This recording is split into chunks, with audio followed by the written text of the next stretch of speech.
First Contact and Deception. Admiral Sarah Chen stood at the observation deck of the Lunar Defense Station Arcturus, her eyes fixed on the holographic display that showed the approaching Kraxan fleet. The massive vessels, each the size of a small moon, rippled with bioorganic armor that absorbed light rather than reflected it. To the untrained eye, they were invisible against the backdrop of space, but humanity had been waiting for this moment for decades. Quantum signature analysis complete, Admiral, reported Dr. James Okafor, his dark fingers dancing across the neural interface. 37 capital ships, over 200 support vessels. They're using some form of biological cloaking technology, but our quantum detection grid is reading them perfectly. Chen allowed herself a small smile. The Kraxan Empire had conquered 17 civilizations in the past century, each time using the same tactics: appear from nowhere, overwhelm with superior numbers, and crush any resistance before it could properly form. They believed their bioorganic technology made them invisible to conventional sensors. They were wrong. Status of Project Lighthouse, Chen asked, her augmented eyes scanning multiple data streams simultaneously. All stations report ready. Lieutenant Maya Patel responded from her station. The quantum entanglement network is stable across all solar system nodes. We can begin the deception protocols at your command. The plan was audacious. Instead of trying to fight the Kraxan fleet head-on, humanity would make them fight shadows. Years of studying recovered Kraxan technology had revealed their greatest weakness: their absolute reliance on their bioorganic systems, systems that could be fooled. Execute Phase 1, Chen ordered. Let's show them what they expect to see. Across the solar system, carefully positioned quantum emitters activated. They began broadcasting false signals, the panicked communications of an unprepared civilization, the chaotic movement of civilian ships fleeing the inner planets, the disorganized activation of primitive defensive systems. The Kraxan fleet responded exactly as predicted, spreading out to envelop the apparent chaos. Their bioorganic sensors, engineered to detect and analyze conventional energy signatures, were completely blind to the true nature of humanity's defenses. They're taking the bait, Dr. Okafor confirmed. Their fleet is dividing into standard conquest formation. Correlates perfectly with the patterns we observed at Proxima Centauri. Behind her calm exterior, Chen felt a surge of satisfaction. The Kraxans' attack on Proxima Centauri 3 years ago had been devastating, but it had also given Earth's defense forces invaluable data about their tactics and technology. While the aliens believed they were observing a helpless human colony, in reality, every second of their assault had been meticulously recorded and analyzed. Phase 2 ready on your mark, Lieutenant Patel reported. Quantum ghost projectors are charged and synchronized. Chen watched as the Kraxan fleet moved deeper into the solar system. Their formation was perfect, optimized by centuries of successful conquests. It was also predictable. Begin Phase 2, she commanded. Let's see how they handle fighting an enemy they can't actually kill. The quantum ghost projectors activated, creating thousands of false sensor returns. To the Kraxans' bioorganic sensors, it appeared as if Earth had suddenly deployed a massive defensive fleet, but one that used familiar, conventional technology. The alien vessels immediately moved to engage, their weapons systems powering up. Energy spike detected, Dr. Okafor announced. They're firing on the quantum ghosts. Massive beams of bioorganic energy lanced out from the Kraxan ships, passing harmlessly through the false targets. The aliens' confusion was evident in their rapid tactical adjustments, firing again and again at targets that seemed to absorb or ignore their attacks. Their command and control communications are showing signs of stress, Lieutenant Patel reported. They're burning through energy reserves trying to engage our decoys. This was the true genius of Project Lighthouse. Instead of trying to match the Kraxans' superior firepower, humanity had turned their own technological assumptions against them. Their bioorganic sensors could not distinguish between real ships and the quantum projections, forcing them to engage every target as if it were real. Phase 3 is ready, Dr. Okafor said quietly. Quantum infiltration packages are in position. Chen nodded. This was the crucial moment. While the Kraxan fleet exhausted itself fighting phantoms, specially designed quantum information packets had been gradually seeding themselves throughout the aliens' bioorganic networks. Each packet contained a simple but devastating payload: the truth. Execute Phase 3, Chen ordered. Show them what they're really fighting. Across the Kraxan fleet, bioorganic display systems began showing the reality of their situation. The quantum detection grid that had tracked their approach. The massive defensive installations hidden in dimensional pools throughout the solar system. The true extent of human technological advancement that had been carefully concealed behind a facade of primitive development. Multiple ships showing power fluctuations. Lieutenant Paddle reported with barely contained excitement. Their bioorganic systems are struggling to process the conflicting information. The Kraxan Empire had built its military doctrine on the assumption of technological superiority. Their entire strategic approach relied on their enemies being less advanced, less prepared, and less capable. That assumption was now crumbling before their eyes. "We're detecting widespread command and control disruption," Dr. Okafor announced. "Several ships are breaking formation. Their biological computers appear to be experiencing cascading logic failures." Chen watched as the perfect formation of the Kraxan fleet began to dissolve.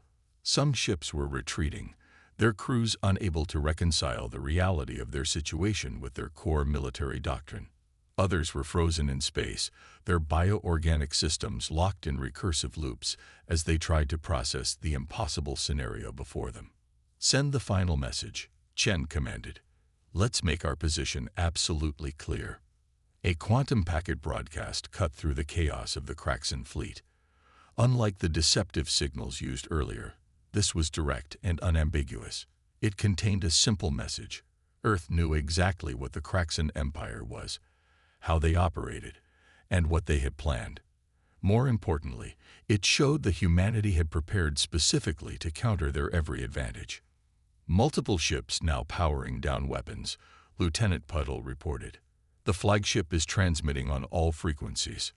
The Kraxan response appeared on the main display. A formal request for cessation of hostilities. In less than 6 hours, humanity had achieved what no other civilization had managed in centuries.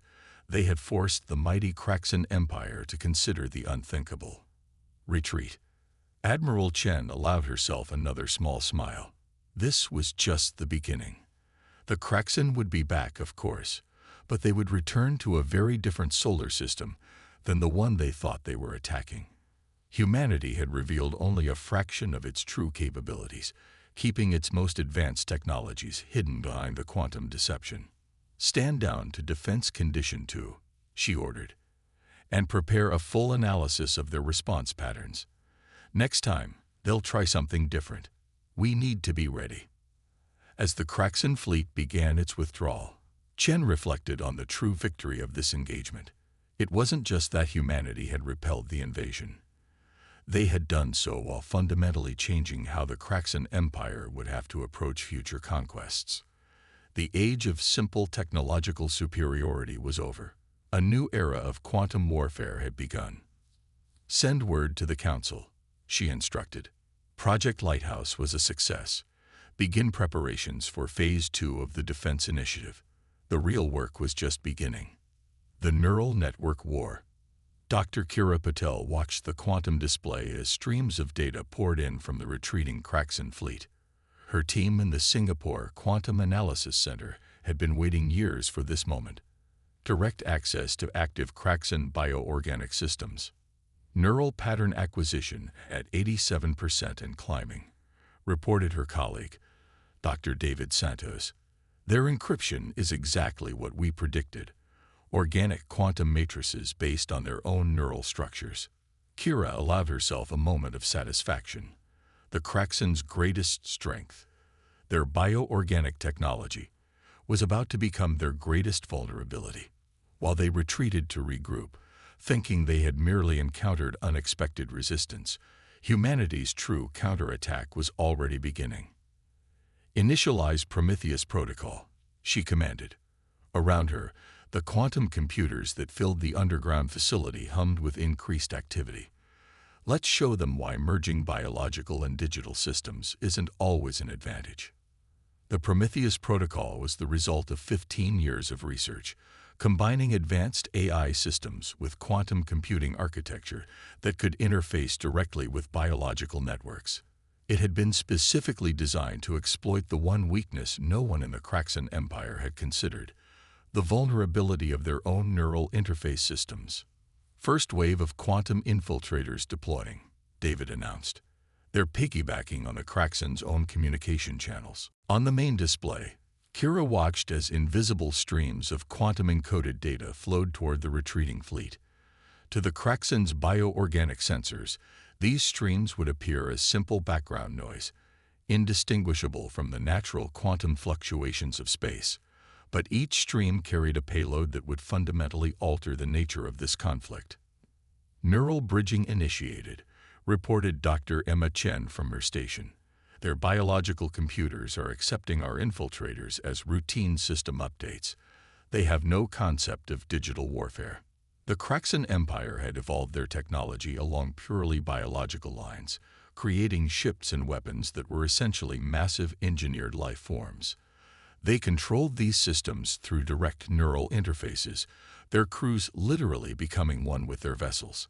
It was an impressive achievement and a critical weakness. Phase 1 complete, David announced. Infiltrators are successfully embedded in their primary neural networks, ready to begin cognitive restructuring. Kira nodded. Execute Phase 2. Let's show them what happens when you merge your consciousness with compromised systems. Across the Kraxan fleet, the embedded infiltrators began their work. These weren't simple computer viruses or malware. They were quantum AI constructs designed to interact with biological neural networks on their own terms. They began subtly altering how the Kraxan crews perceived and processed information. Multiple ships reporting sensor anomalies, Emma reported with carefully controlled excitement. Their neural interfaces are beginning to rewrite their own perception filters. The beauty of the Prometheus Protocol was its subtlety. Rather than launching obvious attacks, it worked by gradually shifting how the Kraxan's bioorganic systems interpreted reality. Their own neural interfaces, designed to give them perfect control over their ships, were now working against them. Cognitive dissonance cascades detected in multiple command nodes, David said. Their hierarchical command structure is starting to break down. On the quantum display, Kira could see the effects rippling through the Kraxan fleet. Ships that should have been maintaining perfect formation were drifting out of alignment. Communication patterns that had evolved over centuries of successful conquest were becoming erratic and confused. They're attempting to purge their systems, Emma warned. Standard biological immune response protocols. Kira smiled. Exactly as expected. Initiate adaptive response matrices. The quantum infiltrators shifted strategy, transforming themselves to mirror the Kraxan's own neural patterns. The more the bioorganic systems tried to purge them, the more they became indistinguishable from legitimate neural signals. It was like trying to fight a virus that could perfectly mimic healthy cells. Command and control degradation accelerating, David reported. We're seeing widespread confusion in their tactical networks. Some ships are starting to perceive their allies as potential threats. This was the true power of the Prometheus Protocol. Instead of trying to destroy the Kraxan fleet through conventional means, humanity was turning their own neural networks against them. The perfect synchronization that made their bioorganic ships so formidable was becoming a liability. Multiple ships are breaking formation, Emma announced. Their crews are losing trust in their sensor readings. They can no longer distinguish between real threats and neural interface glitches. The quantum display showed the Kraxan fleet dissolving into chaos. Ships were firing warning shots at imagined threats, while others were retreating from phantom enemies that existed only in their compromised neural networks. We're detecting massive stress patterns in their command structure, David reported. The flagship's neural network is showing signs of complete cognitive collapse. Kira watched as the mighty Kraxan fleet, which had conquered countless civilizations through superior bioorganic technology, began to tear itself apart from within. Their neural interfaces, designed to give them perfect control over their living ships, had become a prison of false perceptions and manufactured paranoia. "Send the final package," she ordered. "Let's give them something to think about during their retreat." The quantum computers transmitted one last infiltrator, not an attack program, but a simple message encoded in their own neural language. "Your greatest strength is your greatest weakness. Consider carefully before returning." "Multiple ships now going into emergency shutdown," Emma reported. "They're severing their neural connections completely. They'd rather fly blind than trust their own systems." The display showed the once proud Kraxan fleet reduced to a scattered collection of confused vessels, their crews struggling to operate ships that suddenly felt alien and hostile. Without their neural interfaces, they were losing the very capability that made them superior. "Begin Phase 3, Kira commanded. "Download everything. I want to know exactly how their neural networks responded to our infiltrators. Next time, they'll try to adapt. We need to be ready." As the data poured in, Kira reflected on the irony of the situation. The Kraxan had spent centuries perfecting their bioorganic technology, making it more sophisticated and integrated. They had never considered that this evolution would make them vulnerable to an entirely new form of warfare, one that attacked not their ships or weapons, but the very way they perceived and processed reality. "Send word to Admiral Chen," she instructed. "The neural network war was a success, but this is just the beginning. They'll be back, and next time, they'll be fighting not just for victory, but for the sanctity of their own minds." Swarm intelligence. Deep within the Mars Defense Complex, Dr. Marcus Wong watched as the fabrication chambers hummed with barely contained energy. Trillions of microscopic machines were taking shape, each one no larger than a human cell, but collectively representing humanity's most ambitious technological achievement. "Swarm consciousness, achieving stability," reported Dr. Aisha Patel, her hands moving across the quantum interface. "All replication parameters are within expected tolerances."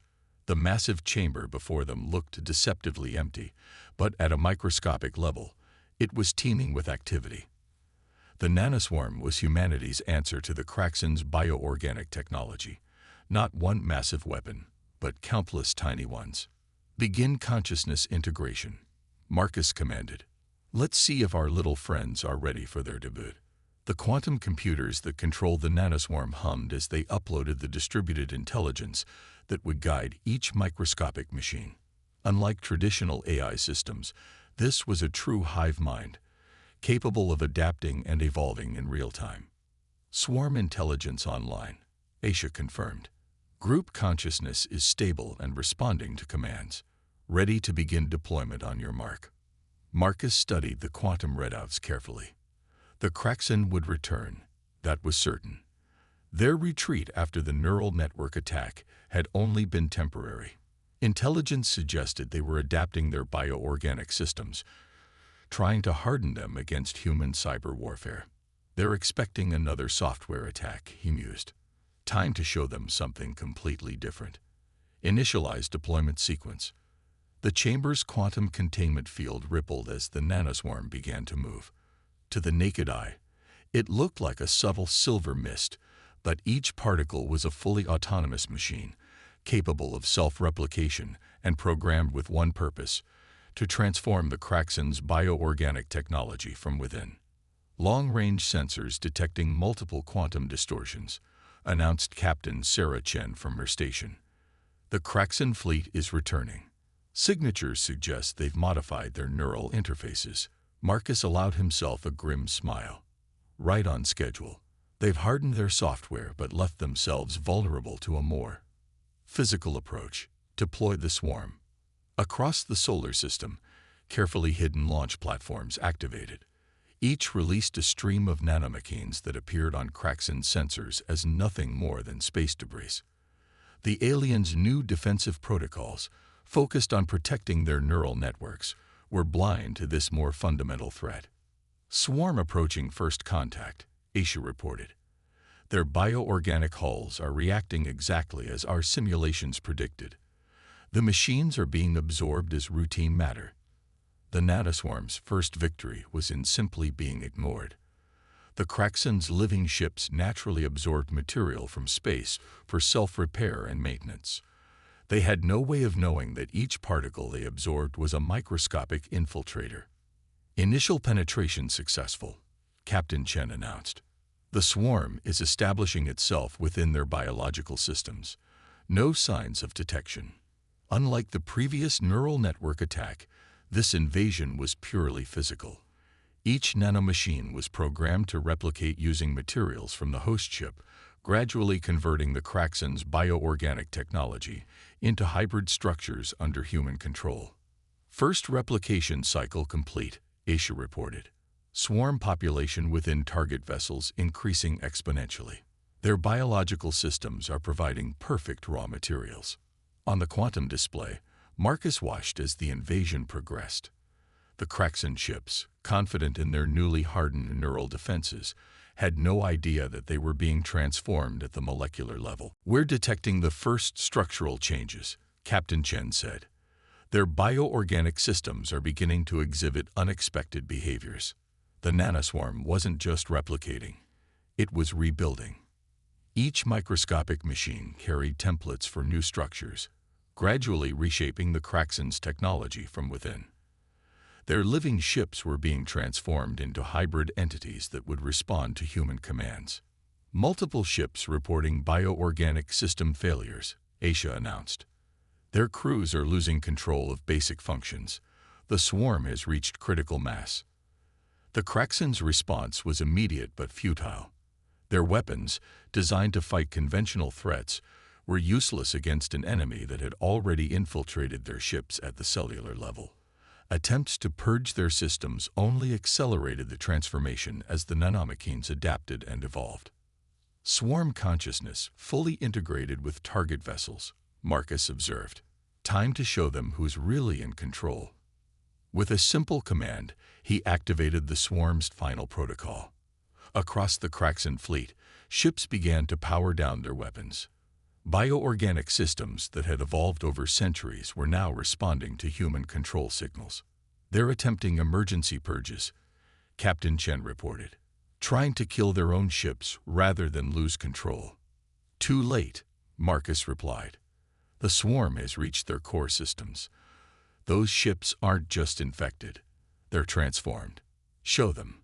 The quantum computers transmitted new commands through the swarm network. Kraxen ships began to move against their crews' wishes, their bioorganic technology now more machine than living tissue. The transformation was complete. Fleet-wide surrender signals detected, Asia announced. "They're standing down rather than risk complete loss of their technology." Marcus nodded in satisfaction. The Kraxen Empire had finally encountered something they couldn't overcome with brute force or biological adaptation, an enemy that could turn their own ships into hybrid machines loyal to humanity. "Begin Phase 2, he ordered. "Download everything we can about their bioorganic systems, and keep the swarm active. I want complete control of those ships maintained." As the Kraxen crews faced the reality of their situation, Marcus reflected on the elegance of the solution. Humanity hadn't needed to destroy the alien fleet. They had simply reprogrammed it at the molecular level. The greatest invasion force in known space had been defeated not by weapons, but by microscopic machines that turned their own technology against them. "Send word to command," he instructed. The swarm strategy was successful. But warn them, the Kraxen will be back. And next time, they'll come with something designed to counter both our neural and nano-warfare. We need to be ready. The quantum displays showed the transformed Kraxen fleet, now under human control, their bioorganic systems forever altered by the invisible invasion they never saw coming. It was a victory, but Marcus knew it was only one move in a much larger game. The real question was, what would the Kraxen Empire do next? The Time Gambit. Dr. Elena Rossi stood in the heart of CERN's Temporal Research Division, watching as reality itself seemed to ripple around the massive quantum chronometers. After the nanoswarm victory, everyone knew the Kraxen would return with countermeasures. What the aliens couldn't know was that humanity had been holding back its true advantage. Temporal field stabilizing, reported Dr. Wei Chen, his fingers dancing across holographic controls. Quantum probability matrices are aligned and responsive. The facility, buried deep beneath the Swiss countryside, represented humanity's greatest secret, the ability to manipulate the flow of time itself. Not time travel as science fiction had imagined it, but something far more subtle and devastating. Multiple quantum ruptures detected, announced Colonel Maria Torres from her station. The Kraxen fleet is returning. Initial scans show significant modifications. Elena studied the incoming data. The alien ships had been completely redesigned, their bioorganic systems now protected by quantum-resistant shells. They had even developed countermeasures for the nanoswarm technology that had defeated them before. They've adapted well, she noted, but they're still thinking in linear time. Initialized Project Kronos. The temporal field generators activated, creating a bubble of altered spacetime around Earth and its colonies. To outside observers, nothing would appear different. But within the field, humanity had gained an incredible advantage. The ability to experience multiple temporal possibilities simultaneously. Probability streams online, Wei reported. We're tracking 17 potential combat scenarios.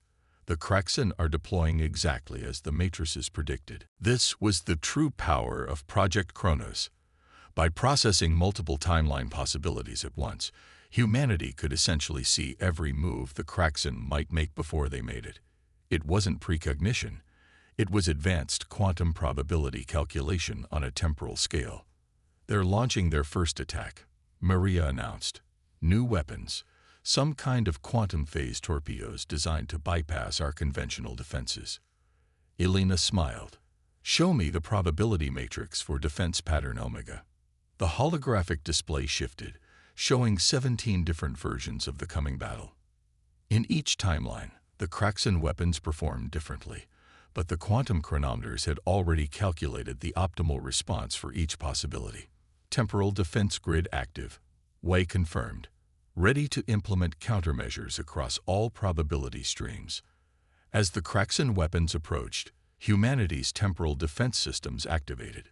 Instead of trying to stop the attacks, they simply shifted the defending ships and stations to probability paths where the weapons would miss.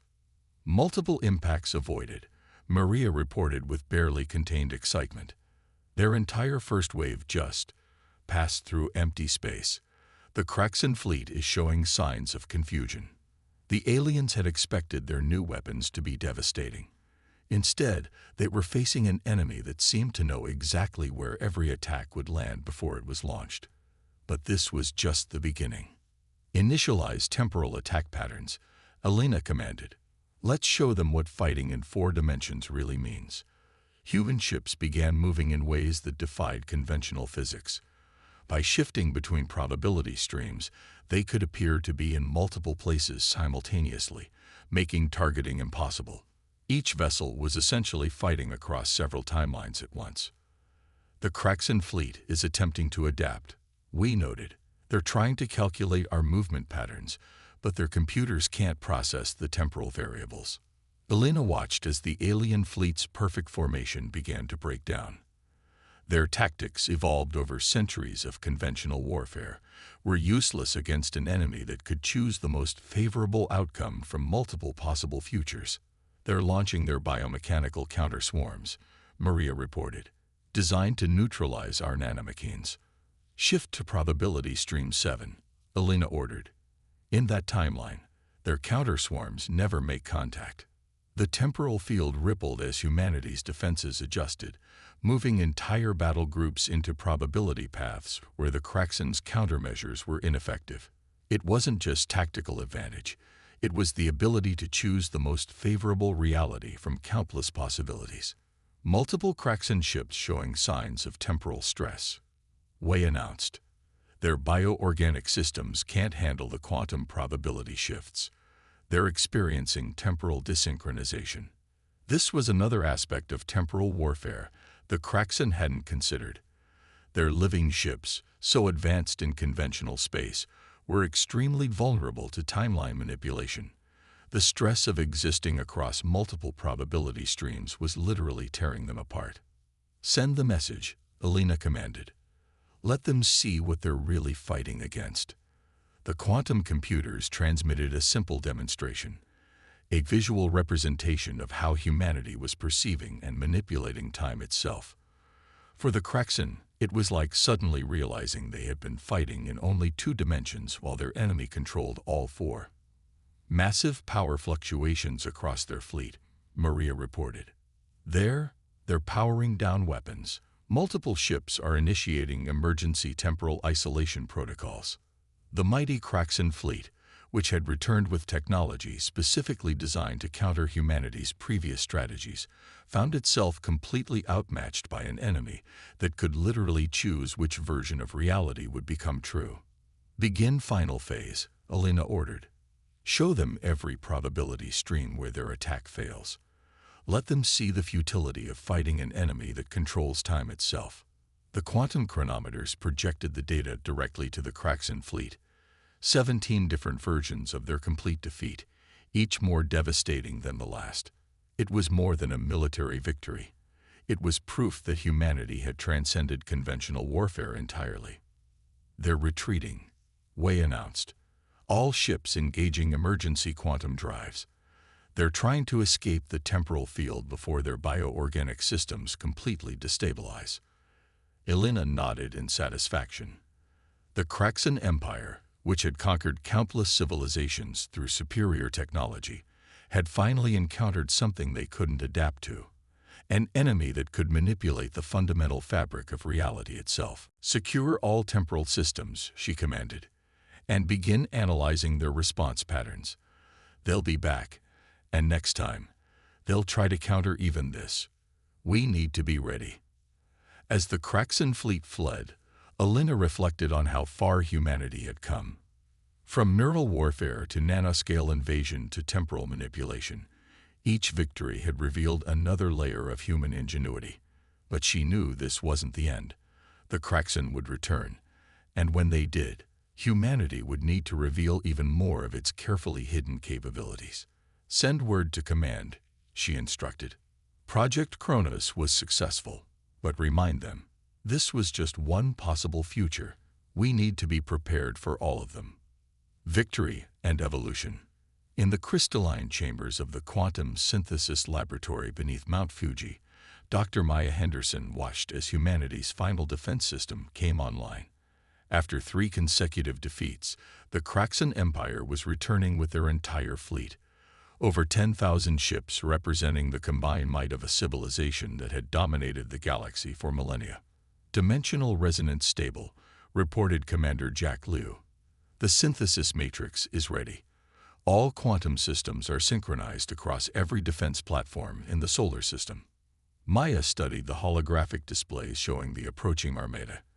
The Kraxan ships were different now, designed to resist neural hacking, protected against nanoswarm invasion, and equipped with temporal shielding. They had learned from each defeat, but they still didn't understand humanity's true nature. "They think we've shown them everything," Maya observed. "They believe they've adapted to all our advantages." Initialize Project Ascendance. The quantum computers that filled the facility hummed with new energy as they activated humanity's ultimate achievement, technology that could manipulate the fundamental forces of existence itself. Not just time, not just matter, but reality as a whole. "Multiple quantum ruptures detected," announced Dr. Sarah Evans. "The Kraxan fleet is emerging from hyperspace. Their formation. It's unlike anything we've seen before." The alien armada appeared in a display of overwhelming force, their ships arranged in a complex 3-dimensional pattern designed to counter every strategy humanity had previously employed. They had even developed technology to generate their own temporal fields, believing they had finally matched Earth's capabilities. "They've adapted impressively," Maya acknowledged. "But they're still thinking in terms of countermeasures. Show them what true evolution looks like. Activate the synthesis." The quantum synthesis matrix activated, and reality itself seemed to shiver. Every human defense platform, every ship, every station began to transform, not through mechanical means or biological adaptation, but through fundamental changes in the way they interacted with existence itself. Synthesis achieving stable resonance, Jack reported. All systems are transcending conventional physical limitations.